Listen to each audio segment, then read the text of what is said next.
Hey heroes, Jonathan here at Night Knowledge. Today's video is inspired by my good friend Jag, who is a big supporter of the channel and always provides great future video ideas. He said, yeah, Void Crew, the sci-fi co-op survival roguelike for 1 to 4 players looks really fun, but I have no idea what's happening in your gameplay video. You just jump right into it. Can you do a walkthrough? I definitely can, Jag, but my initial version was almost an hour long, and I try to avoid things like that. So, in a nutshell, you're a space crew of clones who needs to complete a set of 5 main missions and fight a boss, repeating this process and getting as far as you can before you need to fly back to your base or get destroyed in the process.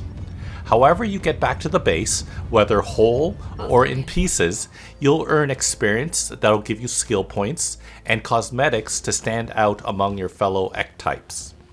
Each run, you'll start with a new base model ship, but those skill points you assign will help you feel stronger each time you go out. Let's start off in the hub or lobby, the place you'll start off in between matches and where there are 5 areas to talk about. The matchmaking terminal, which is pretty self-explanatory. The user terminal, where you can do a few things. Customize the look of your character with the cosmetics you've unlocked. See your progression and what you'll earn at certain levels. In the Gene Tree tab, assign your skill points and make up to 4 unique builds using the class skills of the Gunner, Pilot, Engineer, and Scavenger. In the Rewards tab, you will open loot boxes that you earn from completing missions to earn cosmetics.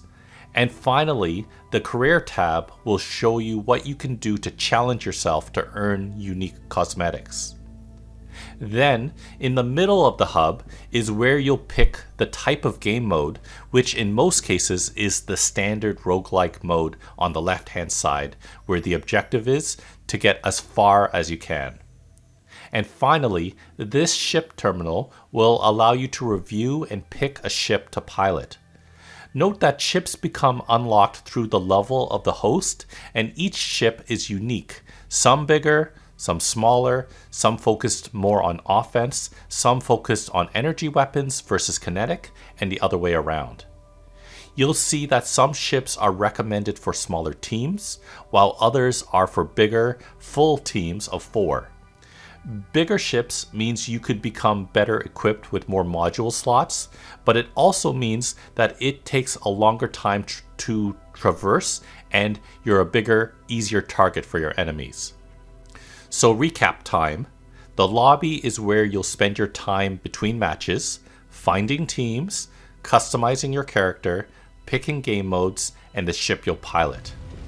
When the ship and game mode is selected, you can enter the ready room, which starts the countdown to start a match. When you start the match, you'll be in a safe area where you can take your time getting acquainted with your ship layout and prepare for the long journey. The first thing someone needs to do is take the homunculus to the appropriate chamber. This is essentially the battery and AI of the ship. All ships have roughly the same features. An engine room with trim dials to fix over time to help the ship maneuver better. Booster charges, allowing the pilot to boost the ship for a few seconds. And the Void Charger, or hyperspace engine, allowing you to jump in and out of areas. In a few stations, like the Void Charger, you'll see this handprint screen, and by doing a Helldivers-like minigame, you can improve the performance of the station significantly for a short time.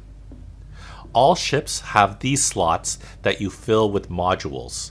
Modules can be manual and automated gun turrets, shields and point defense, tractor beams called scoops, auto mechanics that can be set to do a variety of things on smaller crews, power generators to power all these modules.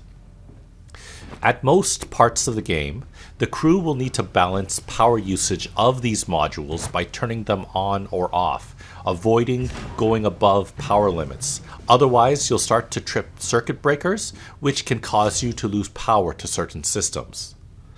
All ships have a fabricator, which is used to break down unused items into a resource called nano alloys, which is then used to craft everything from the aforementioned modules, mods, consumables, or ammo for kinetic turrets. All ships will have a life support machine that, when powered, will keep a stable temperature to prevent freezing or burning up on certain levels, which will slowly kill your crew.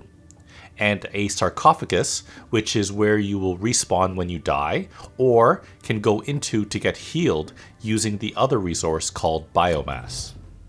The last part of the ship to discuss is the airlock, where you can enter and exit the ship to get loot off wrecks or to complete main objectives.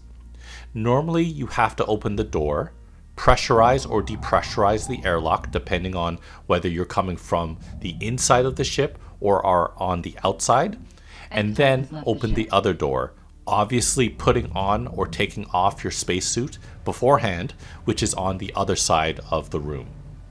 With the ship powered up, and now that you have a working idea of the parts of the ship, you can move your modules around to different spots. For example, I like to have the tractor beam at the rear of the ship, which makes picking up loot easier. But whenever you're ready, someone or everyone needs to go to the bridge and interact with the astral map. This will either allow you to pick an escape vector to leave the current space you're in and enter the void tunnel, or if you're in the void tunnel, pick a mission. Note that when you make your jump to hyperspace, if you're not seated, most classes will take critical damage. Normally there will be up to 3 mission choices available with varying objectives, difficulties, rewards, and sometimes a side quest that doesn't count towards your main objective, but is normally a good opportunity for more loot and to become stronger. Without spending too much time here, there are essentially 2 types of missions. Kill protect missions, where you have to destroy a target or protect transports from getting destroyed by enemies by likely killing them first, or spacewalk missions, which require you to get to a location, park your ship, make a spacewalk, normally powering up systems, and then getting back to your ship before enemies are alerted to your presence and find your ship. When you complete your main objective, a yellow mission reward will spawn. Destroy the container it comes in and tractor beam it into the ship. At this point, someone will need to interact with the astral map, set an escape vector, and charge the void charger so you can escape into the void tunnel. And that's it. Power up the ship, customize it, pick missions, do them, get rewards, improve the ship, get to the boss level, then repeat the process and see how far you can get. There are 2 things you need to be aware of though. 1, as you do missions, the void tunnel stability, which is tracked at the top of the screen when you're in the tunnel, may fluctuate. If it ever gets down to 0%, you'll get flung out of hyperspace and you'll have to do a mini boss battle. The trick is to prepare, repair, and pick a mission as quick as possible while in the void tunnel to avoid this. If for whatever reason things are not going your way, you can set an escape vector and jump into the void tunnel to abort the current mission. You won't earn any experience or rewards from that specific mission, but you can now select a different mission or even select to go to base to end the run. So that's Void Crew, a 1 to 4 player, cooperative, sci-fi roguelike. I hope this properly explains how the game works. Let me know in the comments below if you have any further questions, or leave your best tips for your fellow Ek-types in the comments below. Thanks for joining me today. Check out the rest of my channel for other videos on Void Crew, video games, board games, and other fun things. Thanks for watching, and may Metum preserve you.